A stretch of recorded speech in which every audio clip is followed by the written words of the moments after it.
Perbanyak oleh kalian mengingat akan sebuah hal yang menghancurkan setiap kenikmatan.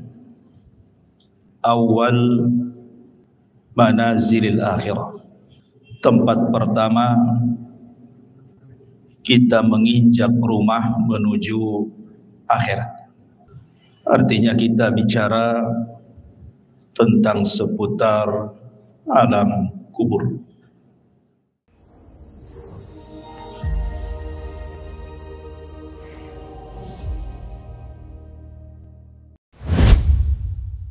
Assalamualaikum warahmatullahi wabarakatuh. Kajian di malam hari ini kita akan membahas, kalau biasa, qasasul anbiya, kisah-kisah para nabi di dalam Al-Quranul Karim. Khusus malam ini kita akan membahas tentang awal manazilil akhirah. Tempat pertama kita menginjak rumah menuju akhirat. Artinya kita bicara tentang seputar alam kubur. Ma'asyiral muslimin yang dimuliakan Allah Subhanahu wa taala. Di dalam sebuah hadis yang dikeluarkan Imam Tirmidzi, Nasai, Ibnu Majah dan yang lainnya, Nabi SAW bersabda, "Aktsiru dzikra hadhibil ladzatil maut." Perbanyak oleh kalian mengingat akan sebuah hal yang menghancurkan setiap kenikmatan. Kemudian Rasul mengatakan, apa itu al-maut, kematian. Pembahasan di malam hari ini kita akan membahas seputar kematian seorang mukmin. Kemudian apa saja yang terjadi saat kematian seorang mukmin ataupun kafir. Kemudian apa yang terjadi di alam kubur dan peristiwa-peristiwanya. Kemudian juga tentang gambaran azab kubur dan hal-hal yang bisa menyelamatkannya, termasuk juga bicara tentang ruh. Kemana ruh ini di dalam kuburan. Inilah pembahasan yang kita akan bahas di malam hari ini. Mudah-mudahan cukup waktunya. Ma'asyiral muslimin yang dimuliakan Allah Subhanahu wa taala, ada 4 perkara kemana seorang mukmin itu harus mengingat sebuah kematian. Pertama, karena mengingat kematian bisa menjauhkan kita dari maksiat kepada Allah Subhanahu wa taala. Karena orang yang tidak pernah mengingat mati, maka orang akan terbiasa melakukan maksiat. Karena dia pikir bahwa tidak ada kehidupan setelah kematian. Kemudian yang kedua, orang yang selalu mengingat kematian akan mempermudah untuk segera bertobat dan juga melakukan amal saleh. Kemudian yang ketiga, mengingat kematian adalah hal yang bisa mendatangkan rasa takut, sehingga orang tidak mungkin merasa aman dari azab kubur, dan dia akan berusaha untuk menghindarkan diri dari setiap penyebab yang akan menjerumuskan dari azab kubur. Tentu yang terakhir,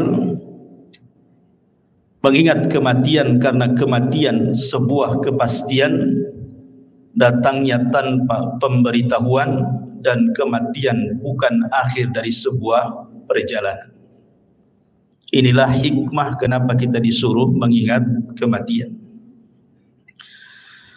Ma'asyiral muslimin yang dimuliakan Allah Subhanahu wa taala, Utsman ibn Affan radhiyallahu an apabila berdiri di samping kuburan, maka Utsman selalu menangis. Tetapi kalau Utsman dibicarakan tentang kondisi neraka dan azabnya, maka Utsman ibn Affan biasa-biasa saja. Kemudian ditanyakan kepada Utsman ibn Affan penyebabnya. Kenapa kalau disebut atau melihat kematian dia menangis, tetapi kalau diceritakan tentang akhirat dia biasa saja? Maka jawaban Utsman ibn Affan radhiyallahu an mengutip sabda Nabi sallallahu alaihi wasallam. Kata Nabi sallallahu alaihi wasallam, kata Utsman, "Innal qabra awwalu manazilil akhirah. Fa in naja minhu fama ba'dahu aisaru minhu. Wa illam yanju minhu fama ba'dahu asyaddu minhu." Sesungguhnya kuburan itu, kata Utsman mengutip sabda Nabi, adalah awal tempat seseorang menuju akhirat. Kalau dia selamat di kuburan, maka setelahnya lebih mudah bagi dia. Tetapi kalau dia tidak selamat di dalam kuburan, maka setelahnya akan lebih keras kepada dia. Itulah kenapa kemudian Utsman menangis saat diceritakan soal kematian. Banyak riwayat yang dicantumkan oleh Imam Ibnu Katsir ketika memberikan catatan kepada ayat yutsabbitullahu alladhina amanu bil qauli tsabit. Allah tetapkan jawaban bagi orang-orang yang beriman dengan jawaban yang mantap saat fitnah kubur. Saya akan sebutkan beberapa riwayat yang berkaitan dengan kematian. Pertama, riwayat daripada Bara bin Azib radhiyallahu anhu. Suatu ketika kata Bara bin Azib radhiyallahu anhu, kami keluar bersama Nabi SAW mengiringi jenazah seorang laki-laki dari Ansar. Maka ketika galian kubur itu sudah digali dan belum sampai kepada lahatnya, maksudnya lubang kedua dalam kuburan disebut lahat namanya,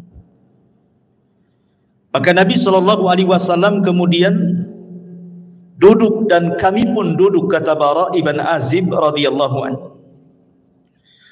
Kemudian kata Nabi SAW, "Ista'idzu billahi min adzabil qabr." Mintalah perlindungan kepada Allah dari azab kubur. Rasul SAW menyebutnya marrataini aw thalathan, 3 kali. Kemudian Rasul menceritakan tentang ruhnya seorang mukmin.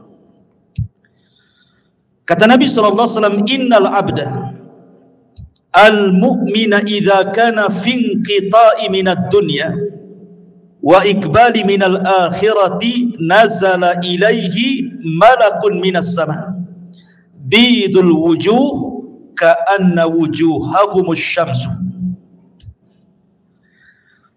Apabila seorang hamba mukmin, kata Rasul,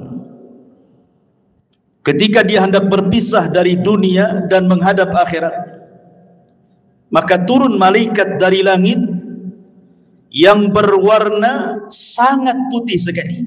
Wajah-wajah malaikat ini sangat putih. Dan yang dimaksud malaikat di sini tentu bukan satu malaikat, bukan malakul maut saja, tidak, tetapi diiringi dengan rusulul maut namanya, pembantu-pembantu malaikat maut, berdasarkan ayat Al-Quran, tawaffathum rusuluna, kami wafatkan dengan mengutus utusan-utusan kami, menunjukkan bukan satu malaikat tetapi banyak malaikat. Tentu banyaknya malaikat ini berdasarkan tugas masing-masing. Malaikat maut itu kan hanya mencabut nyawa saja. Selepas itu kemudian diserahkan kepada malaikat rahmat kalau dia seorang mukmin, atau kepada malaikat azab kalau dia orang kafir atau orang fasik. Lah tentu kondisi seperti ini, ikhwan, tidak ada yang tahu kecuali orang yang meninggal. Orang-orang yang menyaksikan di sekitarnya, orang yang sedang nazar itu, tidak ada yang tahu bahwa di situ ada malaikat. Yang tahu hanyalah orang yang sedang nazak saja. Karena sebagian para ulama ketika menjelaskan apakah orang yang meninggal dunia itu mampu melihat malaikat, sebagian ulama mengatakan ya, mereka akan melihat malakul maut. Dan juga mereka akan diperlihatkan catatannya, walaupun hanya sekilas pandang saja. Catatan selama hidup dia itu dia akan diperlihatkan sekilas saja. Dan itulah kondisi-kondisi menakutkan, sehingga kenapa Rasul mengatakan saat orang seperti ini tidak boleh mengatakan kecuali kebaikan. Dan inilah doa yang paling mustajab bagi orang-orang yang hidup di sekitarnya. Minta kepada Allah agar orang ini dimudahkan kematiannya. Lah setelah itu kemudian kata Nabi SAW, ma'ahum kafanun min akfanil jannati wa hanutun min hanutil jannah. Pembantu-pembantu malaikat maut ini, sebagian mereka membawa kain kafan dari sorga dan juga minyak wangi dari sorga. Hatta yajlisu minhu madal basar, sampai kemudian mereka duduk sejauh mata memandang. Ma'asyiral muslimin yang dimuliakan Allah Subhanahu wa taala, para ulama mengatakan bahwa ketika Allah Subhanahu wa taala mengirim para malaikat untuk mencabut nyawa dan juga menyediakan peralatan-peralatan fardu kifayah seperti kain kafan dan juga wewangian, kalau dia ruhnya seorang mukmin maka akan diutus malaikat yang indah sekali dalam rangka ikraman, memuliakan jasad yang akan dicabut ruhnya itu. Jadi yang diutus itu betul-betul malaikat, bukan malaikat yang menyeramkan, tidak. Makanya Rasul mengatakan bidul wujuh, wajah mereka sangat bercahaya. Kemudian juga a'wanul malakal maut ini, pembantu-pembantu malaikat maut ini, mereka ditugaskan sebagian mereka untuk membisikkan di telinganya. Apa bisikannya? Alla takhafu wa la tahzanu wa abshiru bil jannati allati kuntum tu'adun. Kamu jangan takut, kamu jangan khawatir, karena Allah sudah janjikan kepadamu surga yang akan menantimu. Artinya bahwa kematian seorang mukmin itu sangat indah sekali. Sangat indah, dan itulah yang dikehendaki seorang mukmin. Makanya di zaman Nabi SAW ketika ada jenazah yang lewat, kata Nabi SAW, yastarih mustarih wa mustarahu minhu. Mustarih wa mustarahu minhu. Sahabat mengatakan, apa yang dimaksud mustarih dan apa yang dimaksud mustarah minhu ya Rasulullah?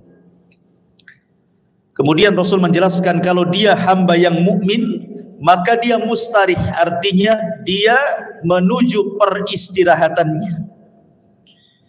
Dia meninggalkan keperitan dunianya, dia meninggalkan kesusahan dunianya, dan itulah yang dikehendaki seorang mukmin. Karena di dunia ini kan lelah kita hidup ini, ikhwan. Banyak masalah, banyak ujian, banyak cobaan. Apabila kemudian dia meninggalkan dunia, artinya dia meninggalkan kelelahan itu. Itu kalau seorang mukmin.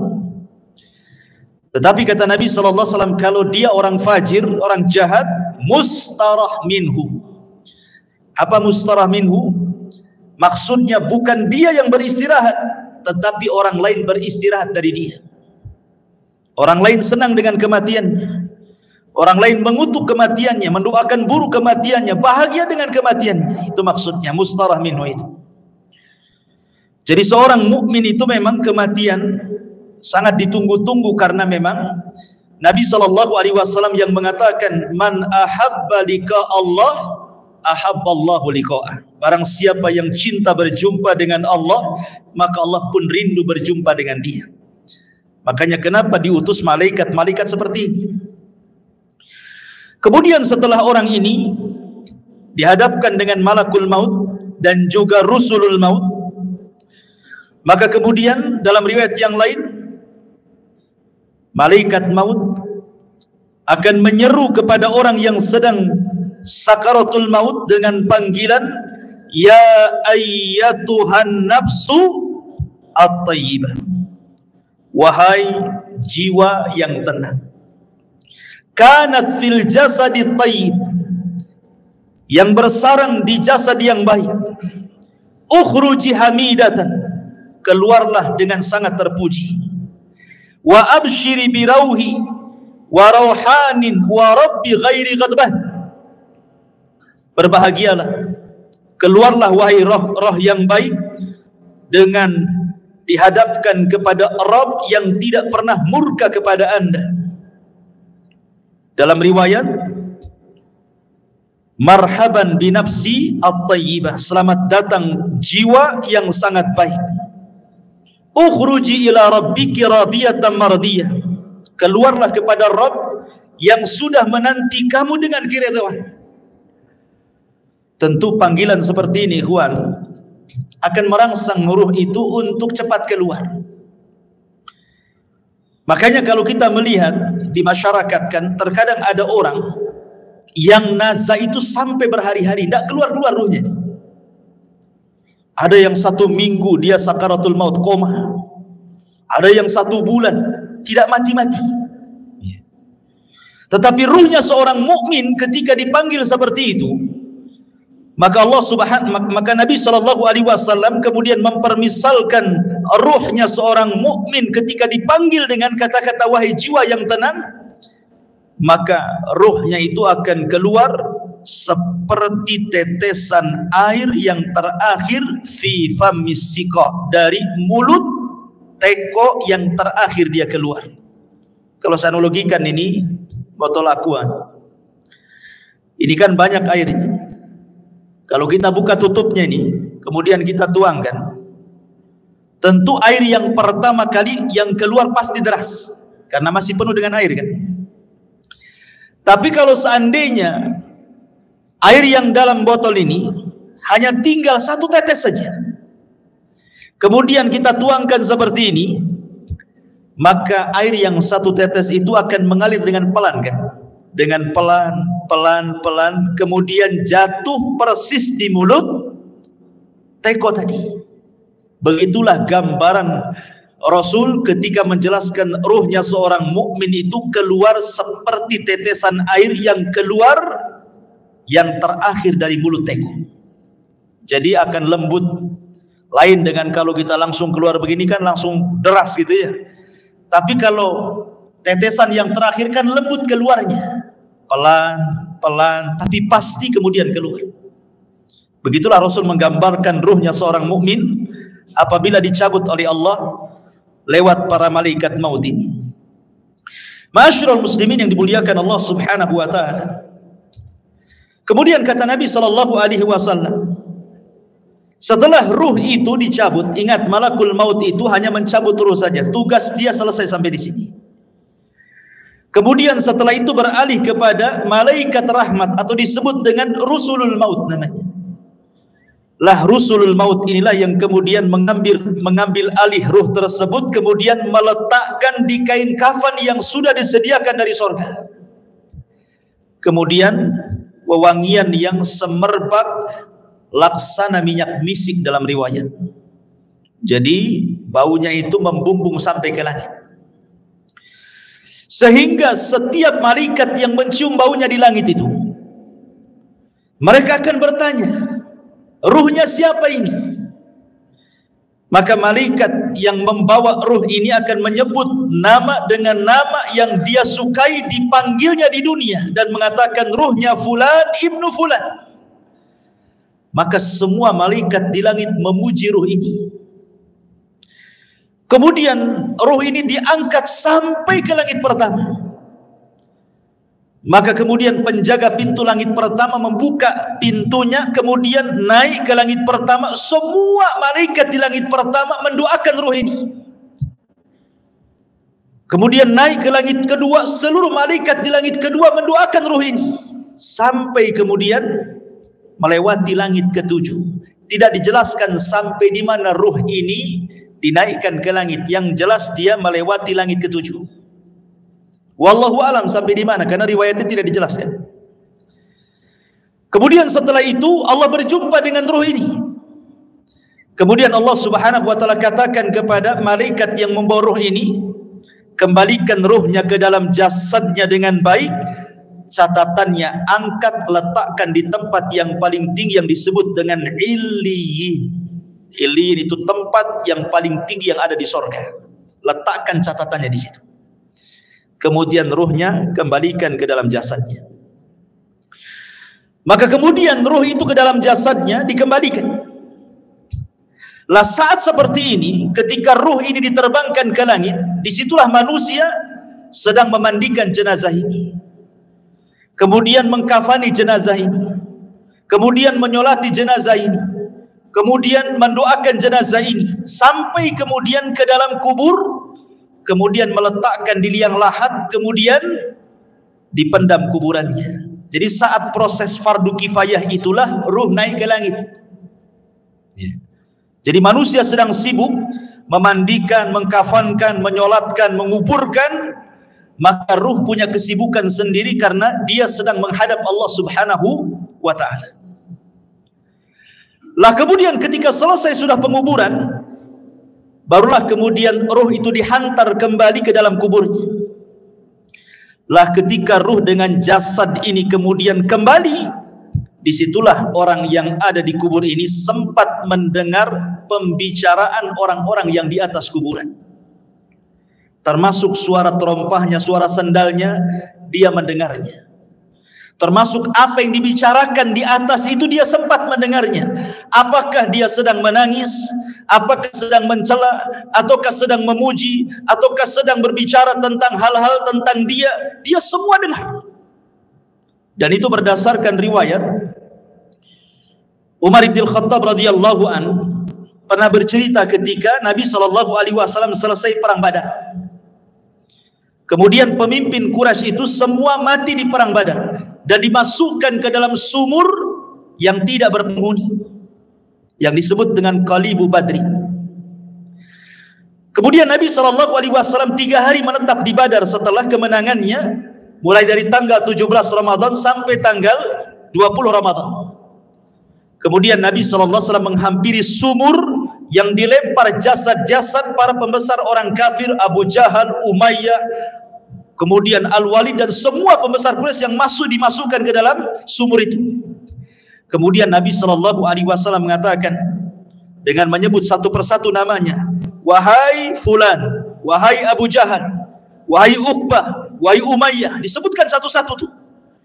Kemudian Rasul mengatakan, hal wajadtum ma wa'adakum haqqa laqad wajadna ma wa'adana rabbuna haqqa, kata Rasul.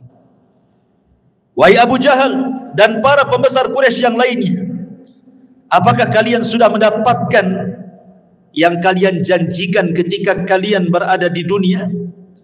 Kata Nabi SAW, sungguh kami sudah mendapatkan apa yang Allah janjikan kepada kami hari ini berupa kemenangan. Umar bin Khattab radhiyallahu anhu ketika itu merasa heran kenapa Rasul berbicara dengan sumur yang di situ jasad-jasadnya pembesar orang-orang Quraisy itu. Kata Umar, ya Rasulullah, bukankah mereka sudah jadi bangkai? Mereka tidak akan mendengar ucapan. Tapi Nabi SAW mengatakan, ya Rasulullah, ketika Umar mengatakan, atukallimu amwatan, kenapa kau bicara dengan orang mati? Maka Rasul mengatakan, wallahi ya Umar, ma antum asma lima aqulu lahum. Kalian tidak lebih mendengar dibandingkan orang-orang yang ada dalam sumur ini kepada ucapanku. Artinya para pembesar Quraisy yang sudah mati, yang sudah dimasukkan ke dalam sumur itu sangat mendengar ucapan Nabi. Dari sini istinbat para ulama bahwa apabila orang masuk ke dalam kuburan, maka dia mendengar saat itu apapun yang dibicarakan orang di atas kuburan itu. Makanya pentingnya kita ini menjadi orang baik. Sebab kalau orang jahat pasti akan dibicarakan keburukan di atas kuburan, dan itu menakutkan dia dalam kuburan kan itu. Tetapi kalau yang dibicarakanlah pujian-pujian, tentu akan menenangkan, karena tidak mungkin Allah mengumpulkan dua rasa takut baik ketika di dunia ataukah ketika di dalam kuburan. Tidak mungkin Allah kumpulkan dua rasa takut. Kalau dia takut di dunia semasa hidupnya, maka dia akan merasa aman di kuburannya. Tapi kalau dia merasa aman di dunia, maka dia akan merasa takut di kuburannya. Lah ketika kemudian dia sempat mendengar suara-suara pembicaraan orang yang di atas kuburan, sampai yang terakhir sandal yang melangkah meninggalkannya, disitulah kemudian orang ini sempat mendengar akhir suara terompah yang meninggalkan jauh sampai di pintu gerbang kuburan. Disitulah Allah Subhanahu wa ta'ala kirim amal solehnya. Dalam riwayat yang dikeluarkan atau yang diriwayatkan Abi Hurairah radhiyallahu an, tiba-tiba kemudian datanglah salat inda ra'sihi waz zakatu an yaminihi wasyamu an yasarihi wa kana fi'lul khairati min sadaqatin wassilahi wal ma'rufi wal ihsan ila nasi inda rijlaihi. Tiba-tiba ini sebelum mungkar dan nakir datang, maka amalan salat akan mendatangi dan ada di atas kepalanya. Kemudian zakat di samping kanannya, kemudian puasa di samping kirinya, kemudian perbuatan kebaikan dari sedekah, menyambung silaturahim, memerintahkan kebaikan, berbuat baik kepada manusia diletakkan di antara kedua kakinya. Karena kan posisi dia berbaring. Ya, posisi orang yang dikuburkan berbaring. Sehingga di arah kepalanya ada sholat, kemudian samping kirinya ada puasa, samping kanannya ada zakat, kemudian di sebelah kakinya ada sedekah, ada silaturahim, ada kebaikan, dan begitu seterusnya. Dan amalan-amalan ini menjelma sebagai manusia. Jadi amalan-amalan soleh itu, sholat akan menjadi manusia, kemudian zakat akan menjadi manusia, dan akan mengelilingi dia dalam kuburannya. Sehingga kemudian ketika mungkar dan nakir ini datang, kemudian hendak membentak dengan fitnah kubur, dengan pertanyaan-pertanyaan kuburannya dari arah kepalanya, maka amalan yang ada di kepalanya, amalan solatnya akan mendorongnya dan mengatakan, ma qibali madkhal, tidak ada jalan lewat sini. Kemudian yang ketika malaikat mungkar dan nakir akan bertanya dari sebelah kirinya, maka akan didorong oleh amal soleh sebelah kirinya dan mengatakan, ma qibali madkhal, tidak ada jalan kau untuk bertanya kepada orang ini. Dan begitu seterusnya, setiap kali malaikat mungkar dan nakir bertanya ini dari arah mana saja, maka kalian dilindungi oleh amal solehnya. Subhanallah ikhwan. Sehingga malaikat yang akan memfitnah kubur ini kebingungan harus bertanya dari arah mana. Makanya kemudian disebutkan dalam riwayat ini, fayajlisu wa qad tamatsalat lahu asy-syamsu wa qad danat lil ghurub fayuqalu lahu akhbirna amma nas'aluka fayaqulu da'uni hatta usalli. Ketika kemudian malaikat maut atau malaikat mungkar nakir hendak bertanya, tiba-tiba tidak digubris, tidak direspon oleh orang ini dan mengatakan, jangan tanya saya hendak sholat. Dia kepikiran ingin sholat. Bayangkan, ruhnya seorang mukmin yang ada dalam kubur itu masih kepikiran ingin sholat dan mengatakan, da'uni hatta usalli, jangan dulu kau tanya aku sampai aku laksanakan sholat, katanya. Padahal sudah tidak ada sholat lagi di kuburan ini. Tapi begitulah ruhnya seorang mukmin, semangat ibadahnya itu sampai dalam kuburan. Akhirnya kemudian dia pun didudukkan dengan cara baik, kemudian juga ditanya dengan cara baik masalahnya. Dalam sebuah riwayat bahwa malaikat mungkar dan nakir ini saat bertanya kepada ruhnya orang yang beriman ini, kata Nabi SAW bahwa bentuknya ini memang luar biasa, sangat menakutkan. Di mana suaranya kalbarki, suaranya malaikat mungkar dan nakir itu seperti petir, menggelegar. Kemudian juga ucapannya seperti kilat. dan wajahnya sangat menakutkan. Dari sini ikhwatu fiddin, pertanyaan semudah apapun dalam kondisi takut pasti akan sulit dijawab kan? Anda saya tanya dengan pertanyaan-pertanyaan, tetapi kemudian setelah itu saya bunuh Anda. Umpamanya saya letakkan pistol di kepala, kemudian saya tanya dengan beberapa soalan. Ketika rasa takut menguasainya, soalan semudah apapun akan sulit dijawab. Akan sulit dijawab. Ini kan soalan-soalan yang ma'ruf kita dengar di dunia. Siapa Rabbmu? Kita katakan Allah. Siapa Nabimu? Kita katakan Muhammad. Apa agamamu? Kita katakan Islam. Itu kan mudah. Mudah soalan ini. Tetapi dalam kondisi takut ikhwatu fiddin, walaupun soalan-soalan ini mudah dijawab, belum tentu orang bisa menjawab. Karena memang suara malaikat ini yang bertanya kepada orang ini luar biasa. Suaranya seperti kilat menggelegar, wajahnya menakutkan. Disinilah Allah subhanahu wa ta'ala berikan hidayah kepada ruhnya seorang mukmin, kepada hamba seorang mukmin, dan Allah katakan yutsabbitullahu alladhina amanu bil qauli tsabit. Allah akan tetapkan jawaban orang-orang yang beriman dengan jawaban yang mantap. Jadi yang menjawab itu adalah ketetapan dari Allah, taufik dari Allah, bukan kita. Kan dalam kondisi takut kita tidak bisa jawab. Tetapi hamba yang beriman ditolong dalam kuburannya, sehingga Allah subhanahu wa ta'ala arahkan jawabannya, sehingga setiap ditanya dia sanggup menjawab. Dan ketika dia sanggup menjawab itulah Allah subhanahu wa ta'ala memberikan rekomendasi dari langit dan mengatakan ang sadaqa abdi, hambaku telah benar. Ketika sudah dikatakan hambaku telah benar, mungkar dan nakir pun sudah pergi, tiba-tiba Allah katakan bentangkan kuburannya sejauh mata memandang. Bentangkan kuburannya sejauh mata memandang. Berikan cahaya dalam kuburannya. Bukakan pintu dari sorga. Hantarkan minyak wangi dari sorga. Pakaian, minuman dari sorga. Suasana dari sorga hantarkan ke dalam kuburannya. Itulah yang disebut dengan nikmatul kubur namanya. Nikmat kubur.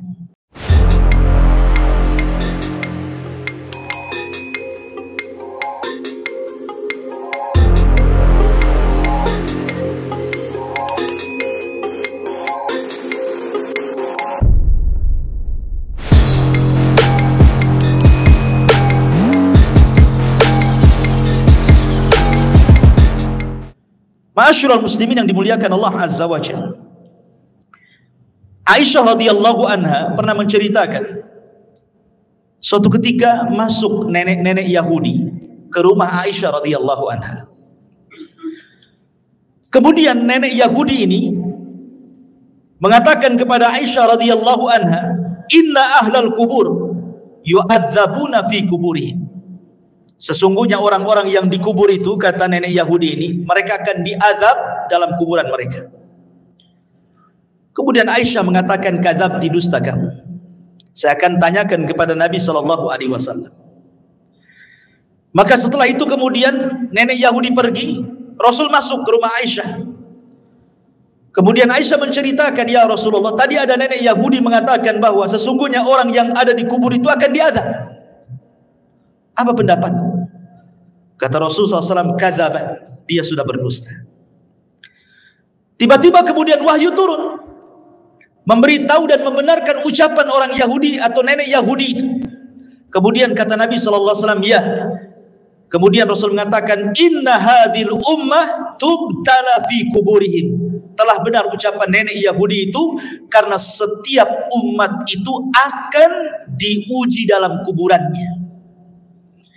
Maksudnya akan diuji dalam kuburannya, akan diberikan fitnah yang sangat menakutkan. Disinilah Nabi SAW mengatakan bahwa kuburan itu awal tempat seseorang menuju akhirat. Lihat, bayangkan fitnah kubur ini kan menyeramkan ikhwan, di mana suara malaikat menggelegar seperti petir, kemudian lisannya seperti kilat, wajahnya menakutkan. Apakah kita sanggup melewati fitnah kubur ini? Makanya saking dahsyatnya fitnah kubur ini, sampai-sampai Nabi SAW memberikan irsyad kepada kita setiap kita salat sebelum salam, kita berlindung dari azab kubur. Apa kata Nabi SAW? Allahumma inni a'udzubika min azabi jahannam wa min azabil qabri. Tidak cukup wa min azabil qabri, wa min fitnatil mahya wal mamat. Dari fitnah kehidupan dan kematian. Fitnah kematian artinya fitnah kubur. Karena sangat mengkhawatirkan. Makanya wajar kalau seandainya Nabi SAW memerintahkan para sahabat saat kemudian menguburkan jenazah, disuruh minta dua perkara. Dan ini sunnah bagi antum yang mengantarkan jenazah ke kuburan. Ini jadi sunnah. Setiap antum mengantarkan jenazah ke kuburan, kemudian menguburkannya dan selesai penguburan, dua doa yang disunnahkan oleh Rasul sebelum antum pulang. Pertama, istaghfiru li akhi. Mintalah kepada Allah ampunan akan dosa saudara kita yang ada di kuburan ini. Yang kedua, minta kepada Allah ketetapan supaya dia sanggup menjawab. Itu saja. Itu sunnah dua, jangan pernah ditinggalkan. Jangan kita hantarkan mayat ke kuburan, setelah dikuburkan kita pulang. Enggak begitu sunnahnya. Tetapi selesai penguburan jangan pulang dulu. Kita dekati kuburan, kemudian kita kepal beberapa tanah kalau kita tidak ikut menguburkan, kemudian kita letakkan di atas kuburannya, kemudian kita katakan, ya Allah ampuni orang ini, ya Allah tetapkan jawaban orang ini, kemudian pulang. Itu sunnahnya. Ya. Ma'asyiral muslimin yang dimuliakan Allah Subhanahu wa taala. Kembali kepada hadis Nabi sallallahu alaihi wasallam. Kemudian Nabi sallallahu alaihi wasallam mengatakan, adapun ruhnya orang fajir, orang jahat, orang kafir, orang fasik, maka kemudian malaikat maut ini akan menyerukan dengan kalimat-kalimat yang sangat menakutkan saat kematiannya. Dia mengatakan, ya ayyatuhan nafsul khabithah kanat fil jasadil khabithi ukhruji dhamimatan wa abshiri bihamimin wa ghassab. Subhanallah. Malaikat maut mengatakan, wahai ruh yang jahat, yang hinggap di jasad yang jelek, keluarlah secara tercela dan habarkanlah dengan neraka yang menyala-nyala dan juga dengan nanah penduduk neraka. Coba bayangkan panggilannya, wahai jiwa yang buruk, yang bersarang di jasad yang buruk, keluarlah secara tercela dan habar gembirakan dengan neraka yang menyala-nyala dan darah dan nanah penduduk neraka yang sudah menunggunya. Keluar kamu. Ini panggilan menyeramkan, ikhwan. Makanya kenapa kemudian ruhnya orang-orang yang tidak beriman itu tidak mau keluar, sehingga terkadang nazak berhari-hari, berminggu-minggu, berbulan-bulan tidak mau keluar dia. Dia tersiksa itu dengan ruh yang ada dalam badannya, sampai-sampai Nabi SAW ke pisau yang berbentuk bengkok, mungkin bahasa kitanya seperti cerulin, ya. Ada pisau berbentuk bengkok seperti ini, kemudian dihadapkan dengan kambing wol, dihadapkan dengan kambing wol yang belum dicukur itu. Lihat kambing wol itu kan banyak tuh rambutnya tuh, kalau belum dicukur itu ya. Kemudian pisaunya dimasukkan. Otomatis ketika pisau dimasukkan ke dalam kambing wol itu, otomatis akan terkait-kait dengan bulu-bulunya. Setelah terkait-kait dengan bulu kambing wol itu, kemudian disiram. Anda bisa bayangkan, akhirnya kemudian makin lengket dengan pisau itu. Kemudian setelah lengket dengan pisau, kemudian kata Nabi SAW, pisau itu kemudian ditarik dengan cara paksa. Kira-kira apa yang terjadi? Akan merontokkan setiap bulu-bulu kambing wol itu. Maknanya ketika ruhnya orang fasik, orang fajir, orang kafir dicabut itu, maka akan merontokkan seluruh persendiannya, seluruh tulang-tulangnya, dan dia akan menjerit. Tidak ada yang tahu rasa sakitnya kecuali Allah, dan jeritannya tidak ada yang mendengar kecuali binatang. Manusia tidak dengar, tetapi para binatang tahu. Dan tidak ada yang bisa merasakan rasa sakit seperti itu kecuali Allah yang tahu rasa sakitnya. Jangan lagi orang fasik, ikhwan, orang yang beriman saja. Kata Nabi SAW, wa inna fil al-mauti la saqarat. Dalam kematian itu kan ada keperitan, ada rasa sakit. Setiap orang pasti merasakannya. Nabi saja merasakannya. Tetapi rasa sakit yang diderita seorang mukmin saat kematian itu adalah, boleh jadi itu akhir penggugur dosa dia. Tapi rasa sakit yang diderita orang fajir, orang fasik, orang kafir, boleh jadi itu awal azab saat kematiannya. Ma'asyiral muslimin yang dimuliakan Allah Azza wa Jalla. Kemudian setelah itu ruh itu keluar, apa yang terjadi? Kata Nabi SAW, maka dia sudah disediakan kain kafan dari neraka. Kain kafan dari neraka itu.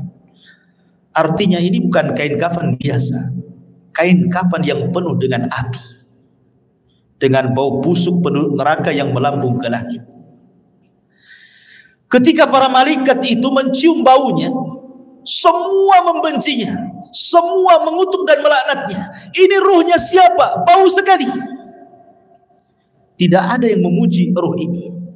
Sehingga ketika betul-betul Rasulul Maut ini mengangkat ruh itu dalam kain kafan di neraka sampai membumbung ke langit, apa yang terjadi? Tidak ada satupun pintu langit yang mau dibuka. Lihat bahasa Al-Quran. Allah Subhanahu wa ta'ala mengatakan dalam surah Al-A'raf ayat 40, la tufattahu lahum abwabus sama wala yadkhuluna al-jannah hatta yalijal jamalu fi sammil khiyam. Pintu-pintu langit tidak ada yang dibuka, satu pun.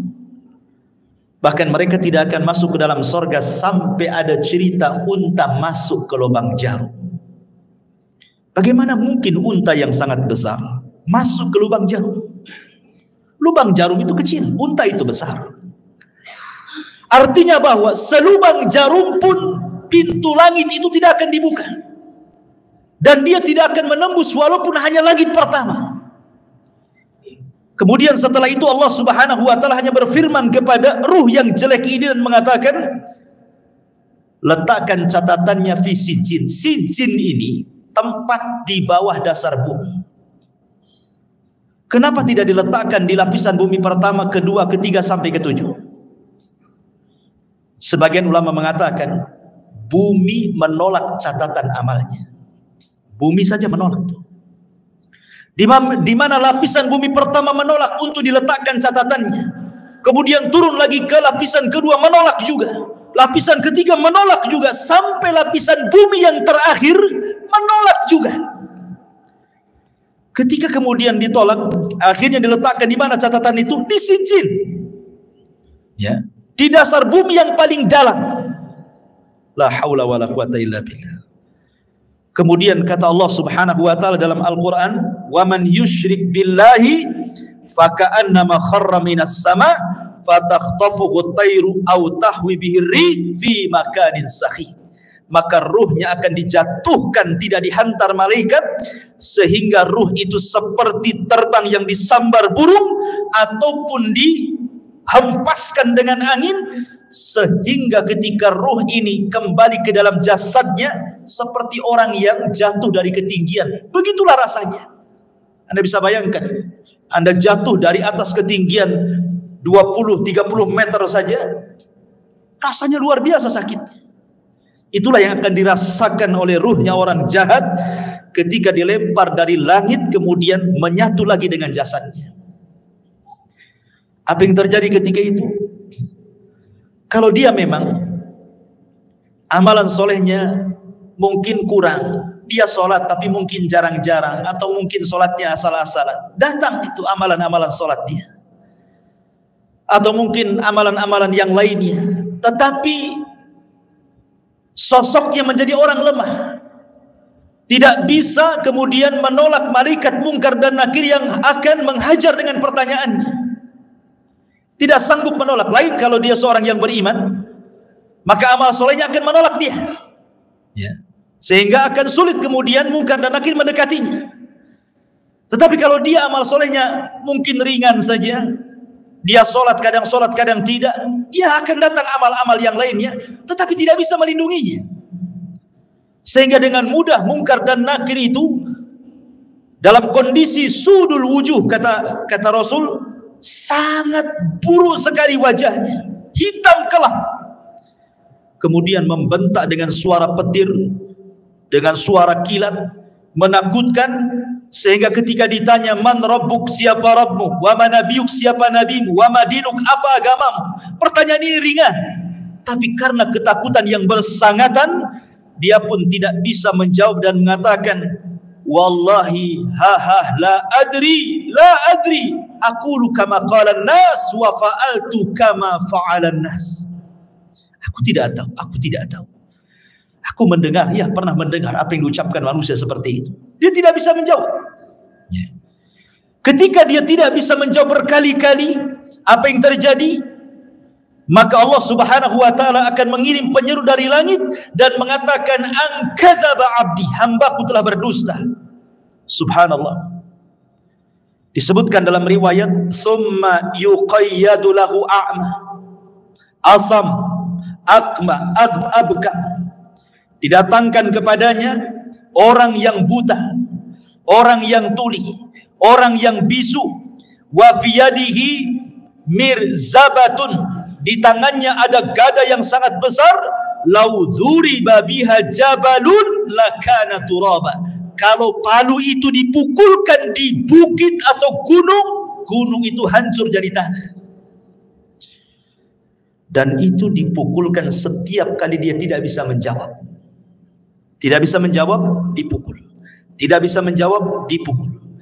Yang kalau dipukulkan, lau dzuriba biha jabalun, kata Rasul, kalau pukulan itu diletakkan di gunung batu, lakana turaba, gunung itu akan menjadi turab, tanah, hancur berantakan. Bagaimana kalau dipukulkan kepada manusia? Mengerikan, ikhwatu fiddin yang dimuliakan Allah Azza wa Jalla. Maka ketika itu kemudian Allah Subhanahu wa taala katakan, sempitkan kuburannya sesempit-sempitnya. Kemudian bukakan pintu neraka kepadanya, hantarkan hembusan-hembusan panah dari neraka ke dalam kuburannya. Kemudian dia pun mendapatkan azab kubur yang nanti saya akan jelaskan seperti apa azabnya. Tapi kita kembali kepada pembahasan awal, ruhnya seorang mukmin. Ma'asyiral muslimin yang dimuliakan Allah Azza wa Jalla, ketika ruhnya seorang mukmin sudah selesai dari fitnah kubur, maka Nabi SAW menjelaskan, fayuqalu lahu unzur ila maq'adika minan nar. Tiba-tiba ketika dia sedang duduk, selesai ini dari fitnah kubur, tiba-tiba dibentangkan di sebelah kirinya gambaran neraka yang sedang menyala-nyala. Diperlihatkan neraka. Kemudian dikatakan, unzur, lihatlah, ila maq'adika minan nar, tempatmu di neraka itu.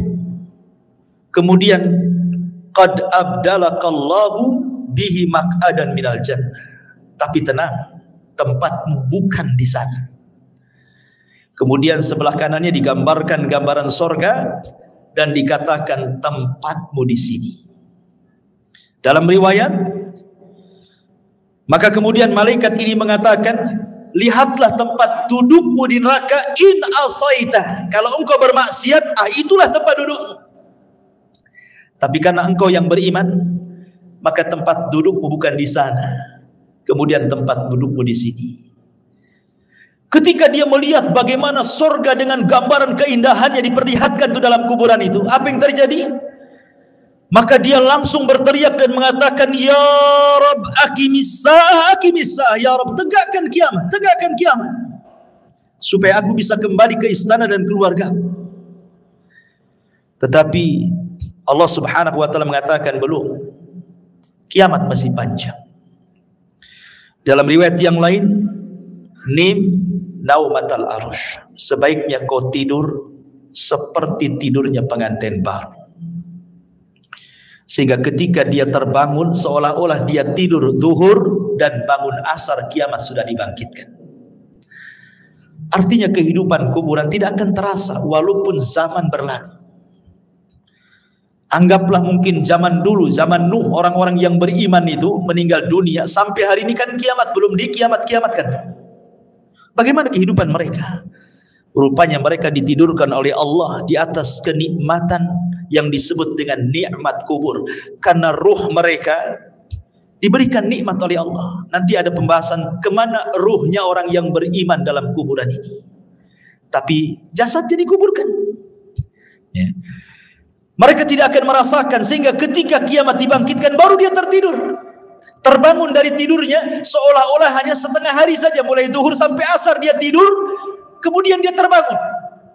Rupanya Israfil sudah menyiapkan sangkakalanya untuk meniup sangkakala pertama kiamat, kehancuran alam semesta pertama dibangkitkan. Ma'asyiral muslimin yang dimuliakan Allah Subhanahu wa taala. Kemudian setelah kemudian orang yang beriman mendapatkan nikmat kubur dan orang-orang fajir dan fasik mendapatkan azab kubur, di sana ada peristiwa yang tidak mungkin orang lepas. Apakah dia mukmin, apakah dia kafir, apakah dia fasik, apakah dia fajir, apakah dia sahabat Nabi ataukah bukan sahabat Nabi, ada peristiwa yang tidak bisa lepas dari manusia. Apa itu? Himpitan kuburan. Semua manusia akan dihimpit dalam kuburnya, tidak akan selamat. Mau bayi sekalipun yang belum punya dosa tetap akan dapat himpitan kuburan.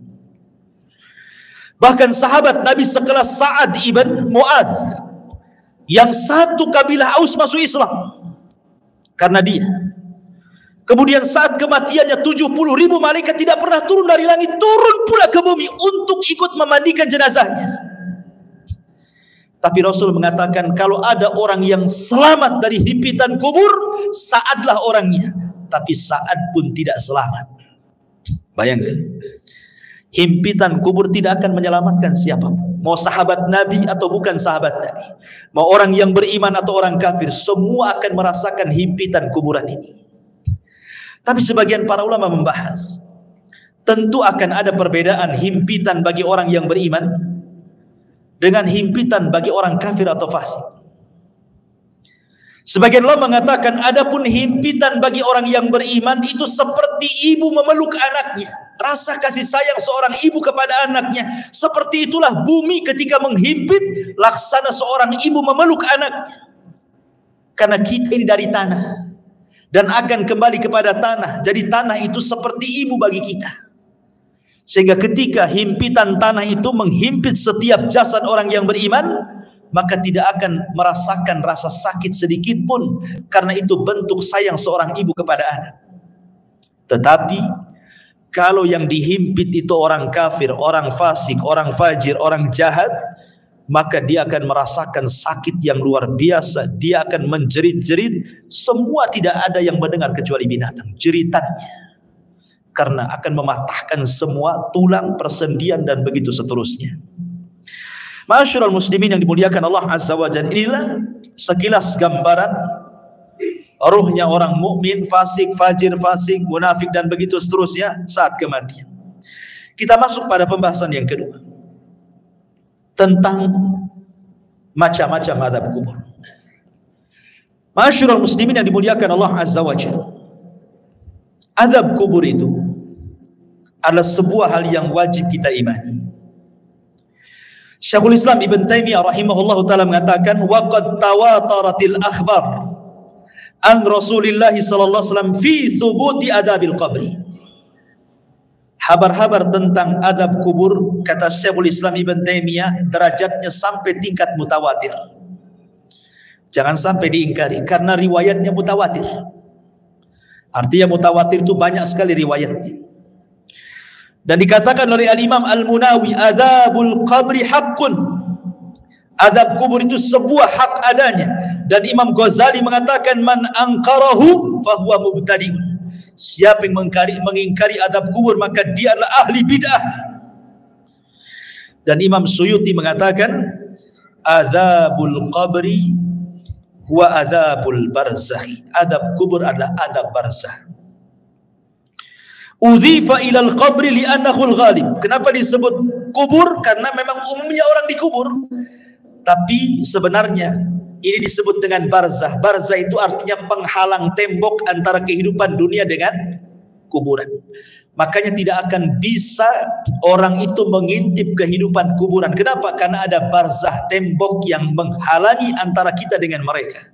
Walaupun Anda pasang CCTV sekalipun, kita letakkan CCTV dalam kuburannya, maka kita tidak akan mampu melihat mungkar, nakir, peristiwa apapun yang ada di kuburannya. Ingat, karena ada barzah tadi. Barzah itu penghalang antara kehidupan kita di atas bumi dengan kehidupan di bawah bumi. Ma'asyiral muslimin yang dimuliakan Allah Subhanahu wa taala. Bicara tentang adab kubur, ada 9 poin yang ingin saya jelaskan. Yang pertama, tadi sudah dijelaskan dalam riwayat yang kita sudah lalui penjelasannya. Adz-dzarbu bimitraqatin min hadidin. Pertama, pukulan dengan palu dari besi yang bisa menghancurkan gunung. Dan itu berdasarkan hadis Anas ibn Malik radhiyallahu anhu yang dikeluarkan Imam Bukhari, di mana disebutkan bahwa fayasihu sayhatan yasmauha man yalihi illa tsaqalaini. Ketika dia dipukul dengan palu itu, tidak ada manusia atau jin yang mendengarnya kecuali makhluk dari selain keduanya. Artinya jin dan manusia tidak bisa mendengar jeritannya. Yang bisa mendengar hanyalah binatang-binatang itu. Binatang mendengar jeritan kita, tetapi manusia dan jin tidak bisa mendengarnya. Kemudian yang kedua, yufrashu lahu qabruhu naran wa yulbasu naran wa yuftahu lahu babu ila an-nar wa yudayyaku alayhi qabruhu wa yudrabu bimitraqatin azimatin law dhuriba biha jabalun la sara turaba wa yubashshiru bil adzabi fil akhirah.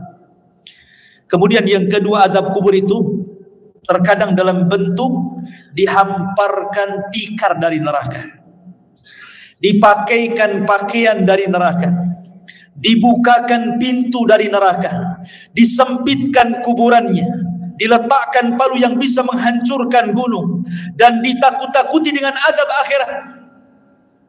Bayangkan orang yang di kuburan, sebagian mereka dibentangkan tikar dari neraka, dipakaikan pakaian dari neraka lagi, dibukakan pintu dari neraka lagi, disempitkan lagi kuburannya. Subhanallah. Ini azab kubur yang kedua. Gambaran azab kubur yang kedua bisa dibaca dalam hadis yang dikeluarkan Imam Ahmad, Abi Dawud dari hadis Bara bin Azib. Kemudian yang ketiga, al-khasfu fil ardi. Terkadang dibuat gempa dalam kuburan. Yang merasakan orang yang dikubur saja itu. Kita di atas bumi tidak ada gempa, tapi yang ada di kubur itu merasa digempakan, seolah-olah dia kemudian bumi itu digempa-gempakan, dan dia merasakan seperti itu.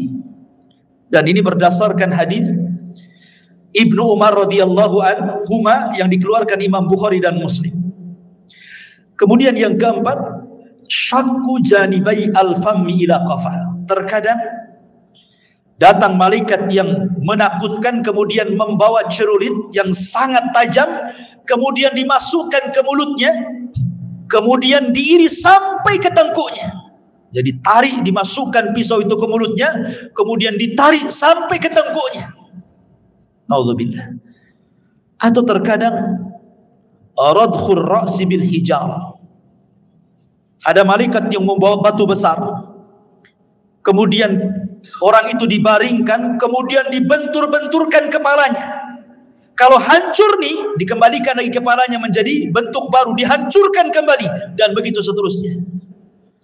Terkadang al-harqu fi tannuri minan nar, disediakan satu mangkok, satu bejana yang sangat besar, isinya air yang mendidih dari api neraka, kemudian digorengkan di dalamnya. Atau terkadang as-sibahatu fi nahri min damin ma'adh-dharbi bil hijarah. Tiba-tiba kemudian dia dihadapkan dengan sungai, semuanya bentuk darah. Kemudian dia diletakkan di tengah-tengah sungai darah itu. Kemudian dia akan berenang, tidak bisa ke pinggir, karena setiap ke pinggir maka akan dipukulkan batu yang sangat besar ke mulutnya, sehingga dia akan berputar-putar sampai mati hidup lagi, dan begitu seterusnya. Dan 4 poin ini berdasarkan hadis Bukhari yang dikeluarkan atau yang diriwayatkan oleh Samurah ibn Jundab radhiyallahu anhu. Kemudian yang nomor 8, ishti'alul malil masruq minal ghanaim ala sahibihi. Kalau dia dahulunya di dunia suka mencuri ghanimah, harta rampasan perang yang belum dibagi, maka harta itu akan didatangkan dan akan menyala-nyala seperti api yang sangat besar dan menyambar-nyambar dirinya. Atau yang terkadang, yang terakhir yang nomor 9, wa ma'ahadal adab al-hissi hunaka aidan adabul ma'nawi. Ini kan adab hissi, adab badannya, tapi di sana juga adab, ada yang disebut azabun ma'nawi, azab secara makna, dengan ditakut-takutinya dia dengan neraka. Jadi dibentangkan gambaran di neraka, nanti kamu akan masuk ke situ, nanti akan masuk ke situ, dan dia akan merasa takut yang luar biasa. Ini padahal baru azabul adnaya, adab yang rendah. Adab yang besar itu nanti di neraka. Ini 9 gambaran tentang azab kubur. Adapun azab kubur sendiri, ikhwan, itu terbagi menjadi 2. Ada azab kubur itu yang azabun daim la yanqati'u ila qiyamis sa'ah. Azabnya terus sampai kiamat dibangkitkan, enggak terputus. Dan yang kedua, ada azab kubur itu tidak terus tetapi terputus. Seperti apa gambarannya?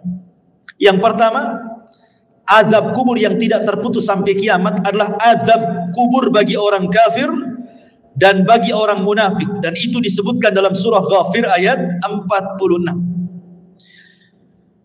Adapun azab yang terputus adalah azabnya usatul muwahhidin. Mungkin di dunia dia ahli tauhid, orang yang beriman, tetapi terjerumus kepada kemaksiatan. Dia sholat tapi masih berzina, dia sholat masih berdusta, dia sholat mungkin riba dan begitu seterusnya. Jadi dia masih berbuat baik, beribadah, tapi satu sisi dia bermaksiat. Ya. Maka orang-orang yang seperti ini tidak terus-menerus sampai kiamat. Akan tetapi orang yang seperti ini akan terputus azabnya dengan rahmat Allah Subhanahu wa ta'ala. Jadi akan terputus dengan rahmat Allah Subhanahu wa ta'ala. Itu berdasarkan hadis Abdullah ibn Umar radhiyallahu anhuma. Nabi mengatakan, inna ahadakum idza mata urida alaihi maq'aduhu bil ghadati wal ashi, in kana min ahlil jannah famin ahlil jannah, wa in kana min ahlin nar famin ahli nar, yuqalu hadza maq'aduka hatta yab'atsaka Allahu ilaihi yaumal qiyamah. Kata Nabi SAW, sungguhnya salah seorang di antara kalian apabila mati, maka akan ditampakkan tempat duduknya siang dan malam. Kalau dia termasuk penduduk sorga, maka dia akan menjadi penduduk sorga. Kalau dia termasuk penduduk neraka, maka selamanya dia akan diazab sampai kiamat dibangkitkan. Artinya kalau orang beriman, ya akan diazab, tetapi ada akhirnya, terputus. Mungkin dengan rahmat dan kasih sayang Allah Subhanahu wa ta'ala. Tapi kalau dia orang kafir, orang munafik, maka tidak akan terputus. Kemudian pembahasan yang keempat tentang apa penyebab azab kubur. Penyebab azab kubur yang paling dominan adalah an-namimah, orang yang suka mengadu domba. Wa adamu tanazzuh minal baul, dan tidak perhatian dengan kebersihan hadas. Dia kencing sembarang. Kan banyak tuh orang yang kencing-kencing sembarang, ya, tidak cebok gitu ya, tidak jelas ceboknya. Dan ini berdasarkan hadis Nabi SAW dari Abdullah ibn Abbas radhiyallahu anhuma. Jadi Nabi SAW ketika itu lewat di 2 kuburan, dua-duanya sedang diazab. Kemudian Rasul mengambil pelepah kurma, kemudian dibelah 2, kemudian ditancapkan di 2 kuburan. Kemudian Rasul mengatakan, mudah-mudahan dengan 2 pelepah kurma yang belum kering ini bisa meringankan azabnya. Kemudian sahabat mengatakan, kenapa orang itu diazab wahai Rasul? Kata Rasul, yang satu karena dia namimah, suka mengadu domba. Yang satu karena tidak pernah bersih apabila membersihkan hadas. Ini 2 poin. Yang ketiga, ghibah. Orang yang suka menggibah. Dan ini berdasarkan hadis yang dikeluarkan Imam Ahmad dan juga At-Tabrani dengan sanad yang sahih dari hadis Abi Bakrah. Bahwa Nabi SAW mengatakan salah satunya adalah yang menjadikan penyebab azab kubur adalah ghibah. Ghibah itu membicarakan orang yang kalau orang itu mendengarnya dia tidak suka. Kemudian yang nomor 4, al-ghulul. Dia khianat dalam harta, mencuri harta orang. Kemudian juga yang nomor 5, hajrul Qur'anil Karim wa rafduh. Dia tidak suka dengan Quran. Dan penyebab orang jauh dari Al-Quran hari ini apa? Handphone. Yang menyebabkan orang jauh dari Quran itu HP atau handphone. Subhanallah, gara-gara handphone Quran itu tidak pernah disentuh lagi. Alasannya sudah ada aplikasi Al-Quran di dalam handphone. Saya nggak yakin. Nggak yakin orang punya handphone itu ada aplikasi Quran kecuali download kan. Harusnya yang pertama kali kalau antum beli handphone itu yang di download itu Quran kan. Harusnya yang pertama kan. Tapi enggak, yang pertama di download apa? Facebook dulu, YouTube dulu, Instagram dulu kan begitu ya. Quran itu belakangan kalau butuh saja. Padahal harusnya yang pertama itu. Subhanallah ya. Sekarang ini banyak orang yang mengeser hal-hal yang baik, tetapi hanya sekedar copy paste, kemudian pemberitahuan ibadah kepada manusia lewat medsos, tapi dia sendiri malas ibadah kan? Malas. Bahkan orang yang ibadah saja sekarang diberitahu. Kalau dulu orang sholat malam, tidak ada yang memberitahu dia sedang sholat malam kan? Sekarang dia kasih tahu orang. Kalau dia sedang sholat malam itu dia kasih tahu orang dengan cara apa? Ya nulis status lah di Facebook. Ya mudah-mudahan ada yang bangun jam sekian. Maksudnya itu ingin ngasih tahu bahwa dia bangun. Cuman ngasih tahu saja. Sholat kan gitu. Seolah-olah dia sedang sholat, orang tidak kan begitu. Ini kan ria juga. Apa bedanya kan begitu? Sekarang ini semua itu memang banyak orang yang baik mengeser kebaikan, tapi hanya di-share saja. Orang yang mengeser sendiri tidak pernah mengamalkan kebaikan yang di-share-nya kan? Lalu apa faedahnya ikhwatu fiddin muliakan Allah Azza wa Jalla? Makanya di sini ikhwatu fiddin bahwa tantangan yang paling berat ketika orang jauh dari Quran itu adalah handphone. Handphone ini tidak bisa lepas dari kita. Tidur saja wajib di sampingnya. Kalau bisa itu sekarang ada power bank itu wajib di sampingnya. Nggak perlu lagi dicopkan, sudah ada di bawah bantal. Bangun saja itu yang dibaca. Kira-kira ada apa nih? Ya. Kemudian kalaupun dia sekarang kan tidak ada orang dengar televisi kan atau melihat televisi, jarang. Orang sekarang pegang handphone, di mobil pegang handphone, di pekerjaan tinggal handphone. Kalau hilang handphonenya, itu kayaknya hilang dunia dari dia. Ya kan?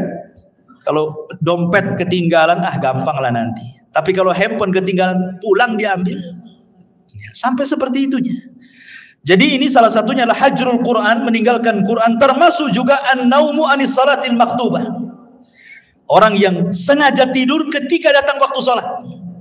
Dan itu berdasarkan riwayat yang dikeluarkan ataupun dari sahabat Samurah ibn Jundab radhiyallahu an, Nabi SAW mengatakan ammal ladzi yuslagu ra'suhu bil hajar fa innahu ya'khudul Qur'an fayarfadhuhu wa yanamu anis salatil maktubah. Jadi ketika Rasul menjelaskan di kuburan itu ada malaikat yang membawa batu, kemudian ada yang terlentang, kemudian dibenturkan kepalanya sampai hancur. Kemudian malaikat ini pergi hendak mencari batu yang lain. Kemudian ketika datang batunya yang baru, rupanya kepalanya sudah kembali menjadi normal. Dibenturkan lagi, kemudian cari batu lagi, dan begitu seterusnya. Kemudian Rasul menjelaskan bahwa adapun kenapa adab orang ini seperti ini, pertama karena dia tidak pernah membaca Quran, yang kedua karena dia tidur saat datang waktu sholat. Nah ini yang keenam. Kemudian yang ketujuh al-kadhib, orang yang suka berdusta. Dan sekarang dusta ini paling mudah dilakukan dengan medsos. Sekali lagi kembali ke medsos, apalagi musim politik hari-hari. Musim politik ini jangan ngeser asal-asalan, karena terkadang untuk menjatuhkan lawan, terkadang menyebarkan berita hoax. Kita tidak tahu. Ya, contoh umpamanya akhir-akhir ini kita mendengar Saudi Arabia mengadakan pesta itu Holy Week itu apa itu ya, pesta hantu. Hoax, Iwan. Tidak ada itu cerita kayak gitu. Dari mana?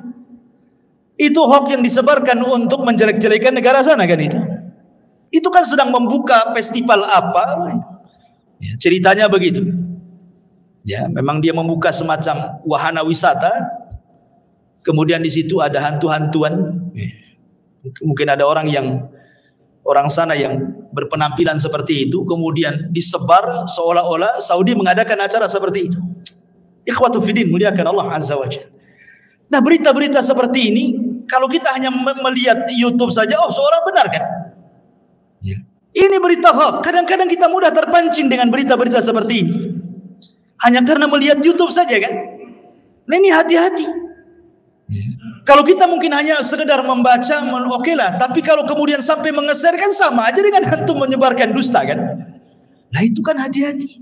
Ini penyebab azab kubur terbesar hari ini adalah dusta. Karena orang berdusta paling mudah sekarang. Nulis status share, copy paste share, selesai. Dia tidak sadar bahwa dia sedang berdusta. Kalau dulu berdusta itu paling 1-2 orang yang kena korbannya. Sekarang kita berdusta ini bisa ribuan orang kena korban, ikhwan. Dengan cara melihat itu semua kena dengan berita yang kita share. Nauzubillah. Ya. Dan ini kata Al-Hafidz Ibnu Hajar rahimahullahu taala, wa innama istahaqqa ta'dzib lima yanshau an tilka al-kadzbah. Bahwa kata Imam Al-Hafidz Ibnu Hajar rahimahullah mengatakan sesuatu hal yang berhak mendapatkan azab kubur ketika seseorang mudah kemudian menyebarkan berita dusta. Kemudian yang nomor 8 zina berdasarkan hadis Samurah bin Jundab. Kemudian yang nomor 9 aklur riba, memakan dosa riba. Kemudian yang nomor 10 asyirku wal kufru, kesyirikan dan kekufuran, termasuk juga niyahatul mayit. Niyahatul mayit itu maksudnya orang yang hidup ketika ada yang meninggal orang yang dicintainya, dia pun meraung-raung, menjerit-jerit seolah-olah menolak takdir Allah. Ya, seolah-olah menolak takdir Allah. Ini bahaya karena membuat orang yang meninggal itu diazab. Kata Nabi SAW, yu'adzabul mayyitu bibukai ahlihi alihi. Bahwa mayit akan diazab dengan tangisan orang yang hidup kepadanya. Makanya antum wajib laki-laki yang menggunakan akalnya, kalau ada keluarga yang meninggal, nasihati. Biasanya wanita-wanita yang suka niyahannya, ya, nasihati mereka. Jangan menangis, tabah, sebab dengan tangisan orang hidup itu menjadikan si mayat diazab masalahnya. Nah, ini juga termasuk daripada azab kubur. Dan banyak sekali. Kemudian secara singkat amal-amal yang bisa menyelamatkan dari azab kubur. Pertama, perbanyak baca surah Al-Mulku. Tabarakalladzi biyadihil mulku wa huwa ala kulli syai'in qadir. Perbanyak baca surat Al-Mulk. Kemudian yang kedua, perbanyak amal saleh. Kemudian yang ketiga, berdoalah agar kita diwafatkan di hari Jumat. Berdoa kepada Allah agar kita diwafatkan di hari Jumat dan kita bersabar saat ditimpa sakit. Kalau seandainya kita sabar saat sakit kemudian meninggal, boleh jadi itu husnul khatimah. Karena saat-saat orang sakit itu biasanya setan lebih dekat dibandingkan saat dia sembuh. Ingat, orang sakit itu lebih dekat dengan setan dibandingkan dengan Allah. Karena biasanya kalau orang sakit, ikhwan, apalagi kalau sudah bertahun, itu biasanya mudah putus asa. Terkadang di antara mereka lah sudah lebih mati saja daripada nyusahkan orang hidup. Ya. Atau terkadang menolak takdir, kenapa saya terus yang sakit, kenapa kok gak disembuh-sembuhkan, kemudian bayangannya macam-macam, akhirnya malas ibadah. Ya. Kemudian juga istiqomah, dan istiqomah ini berat, ya, tetapi inilah yang bisa menyelamatkan dari azab kubur. Kemudian juga al-mautu bimurabitan fi sabilillah, kematian saat menjaga perbatasan saat jihad.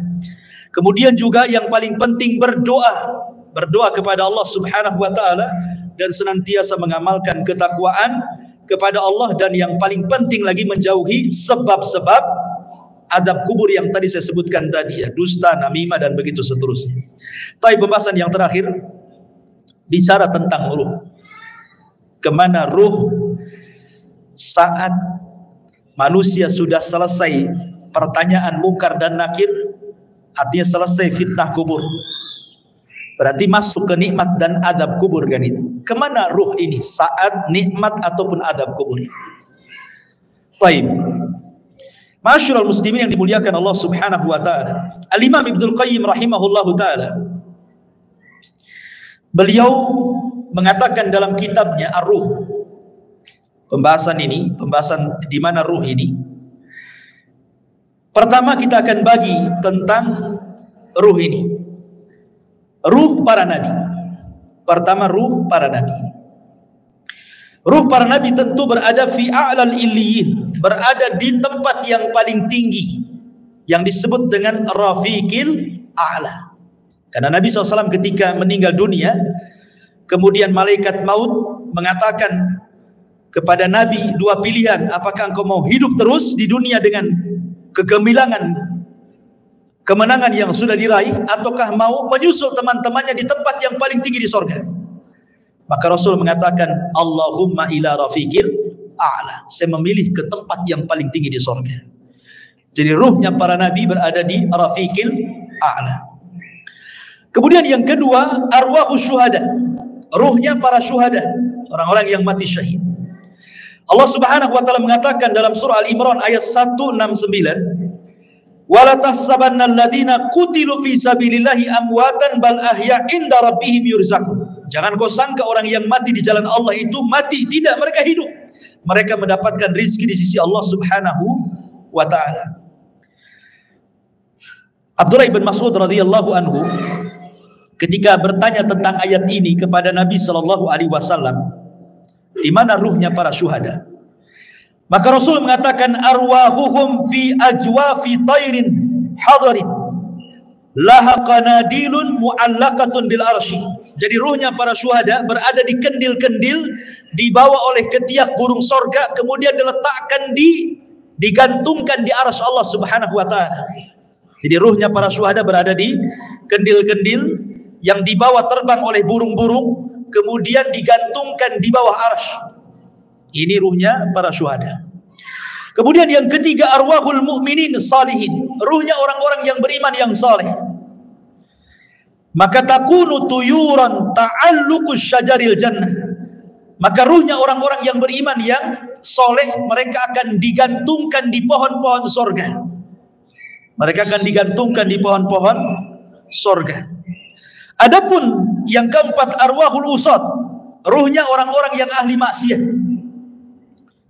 Dia orang Islam tapi ahli maksiat, berzina, berdusta, berjudi dan begitu seterusnya. Dia orang Islam tapi usad ahli maksiat.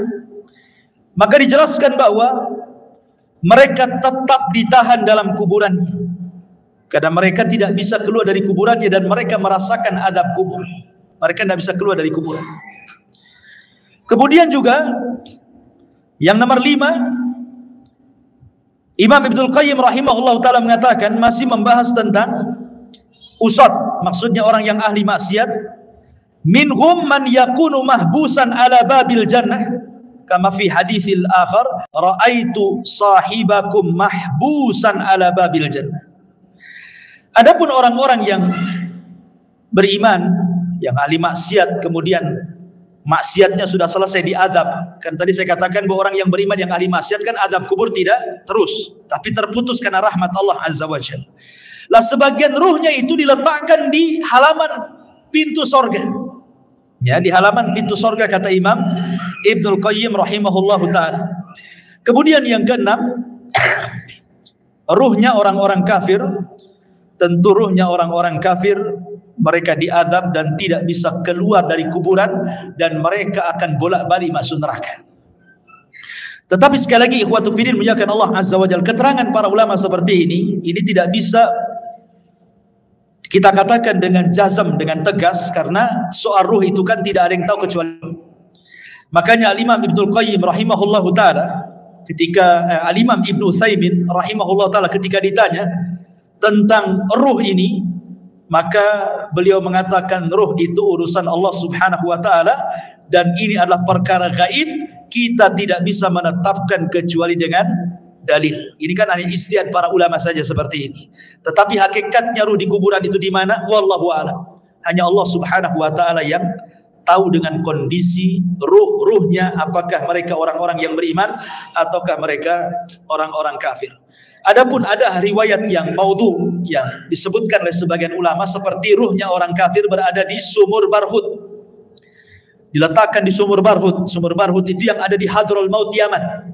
Di situ ada sumur, antum bisa klik saja atau di YouTube sumur Barhut. Itu sumur menakutkan yang ada di Yaman. Ya, sampai hari ini para ilmuwan berusaha meneliti itu. Ya, sumurnya besar. Jadi ada yang mengatakan bahwa orang-orang kafir diletakkan di sumur itu. Ya, adapun ruhnya orang-orang yang beriman tentu fil iliyyin, tetapi sekali lagi ini riwayatnya lemah gitu ya, bahkan tidak berdasar. Tapi oleh sebagian ulama ada yang menyebutkan seperti perkataan Imam Barbahari rahimahullah dalam kitabnya Sarhu Sunnah. Wallahu alam bisawab. Maka dengan berakhirnya pembahasan ruh, berakhir juga pembahasan tentang seputar kematian dan azab kubur. Mudah-mudahan bisa menjadi ibrah bagi kita, dan kita tutup dengan doa kafaratul majlis. Subhanakallah bihamdika asyhadu an la ilaha illa anta astaghfiruka wa atubu ilaik. Allahu ta'ala alam. Assalamualaikum warahmatullahi wabarakatuh. Intinya bahwa tolong berakhlak kepada Allah. Membahas tafsir dari surah Al-Imran. Lahirlah Imam Muslim, Abi Dawud, Tirmidzi, Ibnu Hibban. Jadi ketika Yunus alaihi salatu wassalam terkena undian itu,